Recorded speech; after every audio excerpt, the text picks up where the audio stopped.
নমস্কাৰ।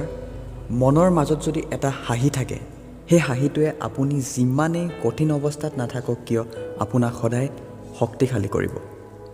কালি হঠাৎ দেখিলোঁ অসমৰ জনপ্ৰিয় অভিনেতা কিশোৰ দাসৰ কেইখনমান ফটো, যিকেইখনে সকলোকে প্ৰেৰণা দিব।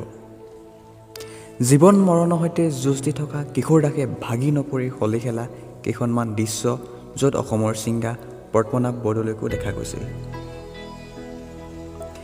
আমি সাধাৰণতে জ্বৰ কাহ হ'লে আমি ভাগি যাওঁ, একো নোখোৱাকৈ থাকোঁ, হাঁহিবলৈ মন নকৰোঁ।